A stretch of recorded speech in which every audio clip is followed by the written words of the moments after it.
Hello, this is David, and in this video I just wanted to share my thoughts with you as to what is the perfect training frequency. In other words, how many times should we train across the course of a week? And the reason I want to do so is because as swimmers, as athletes in general, quite a lot of the time we can get caught up in how much volume we do across the course of the week. However, what we can often fail to remember is to consider how we spread that total volume out across the course of the week, where I actually think training frequency is one of those aspects of training that is actually more important than we give it credit for. So, just a reminder, for more swimming content, to subscribe to this YouTube channel. And for swimming coaching, head on over to westcough.com. But otherwise, without any further ado, let's dive right in to today's topic. So straight off the bat, I believe the ideal answer to this question, how often should we train across the course of a week? I think in an ideal situation, the answer is quite simple, and that's for us to train 7 times a week, i.e. once every day, where we do just a little bit every day, just to keep things fresh in our head, to keep consistency across the course of a week with regards to the skills we train and the muscles that we look to build.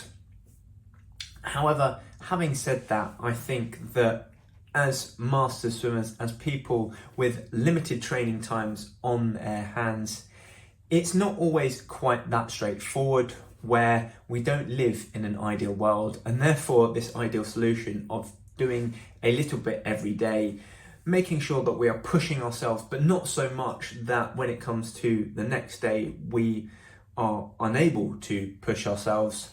And so we've got to take this into account and then ask the question, where do we go from there? What is the most optimal training frequency when I have limited time?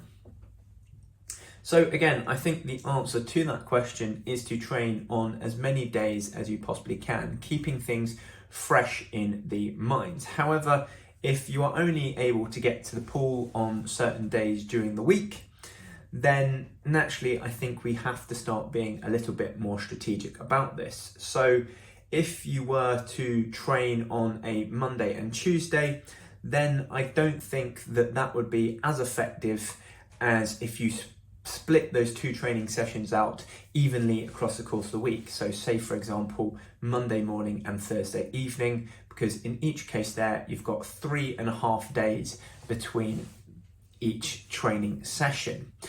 And the reason for that is because I believe that that keeps what you're practicing fresh in the mind. And when it comes to choosing how often we train, we have a balance that we are trying to strike. And that is, first off, keeping things fresh in the mind, making sure that every time we come to practice a different skill, train a different muscle, that we are able to remember what we did before and retain that gain that we made in improving that skill or in making that muscle stronger, whilst at the same time having enough rest in order to be able to push above and beyond the time we did before.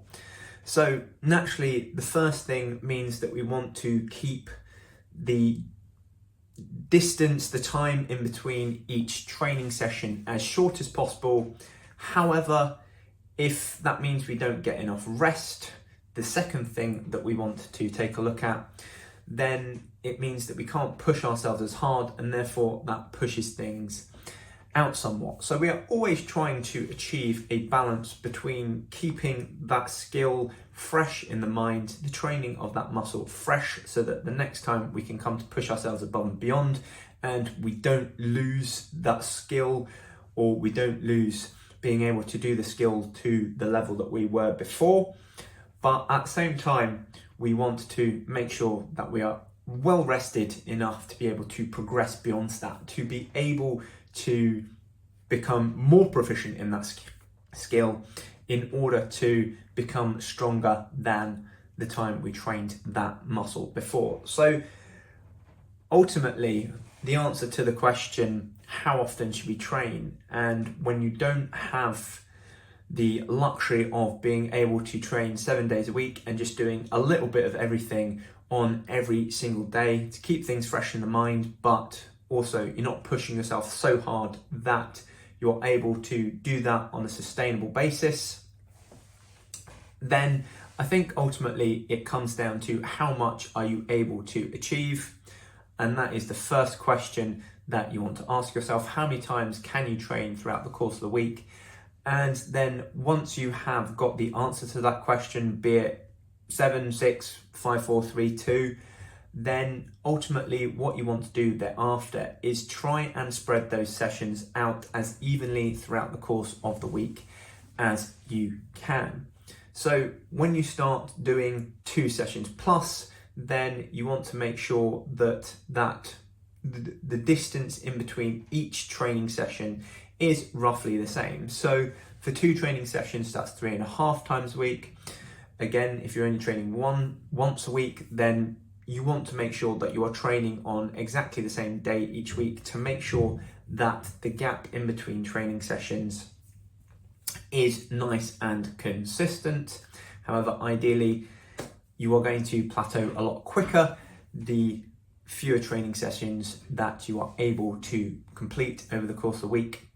Then 3, ultimately 7 days a week, you want to divide that by 3 and try and spread that out as evenly as you can, and so on and so forth with however many training sessions that you are looking to do. And this isn't just a case of looking at, well, I swim 2 times a week or I swim 4 times a week and therefore I want to split that evenly across the course of the week. But if you have different types of swim training session, if you have different types of gym training session, then what you want to make sure is that you dive deeper into each of those training sessions and look at the skills that you're working on, or whichever muscles you are trying to build, if building strength and fitness is your goal instead of improving at certain skills. And there again, you want to be spreading each of those exercises out across the course of the week. So if you're doing dives and turns on one day, then again, you want to be making sure that you spread each time that you practice dives and turns out evenly across the course of the week, because that's keeping things fresh in your mind. If you do 4 training sessions across the course of the week, and of those use 2 to practice dives and turns, then you want to make sure that those are 3.5 days apart to keep them nice and evenly spread. If again, you are practicing 4 days a week and then you do dives and turns on a Monday and a Tuesday morning, but then on Thursday evening you do aerobics, and then Friday evening you do aerobics as well. Although you've got a nice even spread across the course of the week with regards to your swim training sessions, you are not keeping that skill fresh in the mind across the course of the week. You are not training with the optimum frequency when you get down into that nitty-gritty of looking at which skills you are working on and keeping that evenly spread out across the course of the week. So these are my thoughts with regards to training frequency. It's not just about how many times you train across the course of the week, but also going and doing a deep dive into each of those sessions, taking a look at what you are trying to achieve across the course of that session, and making sure where you have sessions with similar aims to try and spread that out evenly across the course of the week, depending on how many times you are training that aspect, be it of your technique or of your fitness, throughout the course of the week. So it's not just enough to say, well, I train 4 times a week, but doing the work just to make sure that you are not only keeping the skill, the fitness fresh and evenly spread, so that you are able to push yourself above and beyond the time before, but also making sure that you've got enough rest in between those so that, again, you're able to push yourself above and beyond the time before. Anyway, that is it for this video. I've been David Westcough. Thank you very much for watching, and I'll see you again next time. For more swimming content, click on my profile picture and subscribe to my YouTube channel. For swimming coaching, visit westcough.com. Or for another video of mine that I think you'd like, click on the thumbnail.